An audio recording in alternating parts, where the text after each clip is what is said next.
Tampak Yamaha NMAX dari depan, ternyata aslinya ini. Mungkin kalau dilihat video Yamaha NMAX ini bakal keheranan atau malah sedikit kesal. Apalagi ending video ini mungkin bikin kebingungan karena Yamaha NMAX ini.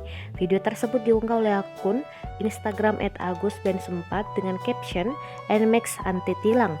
Terlihat ada seorang pria dari kejauhan tampak mengendarai motor yakni Yamaha NMAX. Namun saat pria dengan Yamaha NMAX itu mendekat, ada hal unik yang terekam. Ternyata Yamaha tersebut aslinya sebuah sepeda biasa yang dipasang bodi depannya NMAX. Malahan pria yang menggoes sepeda bermuka Yamaha NMAX ini tampak santai.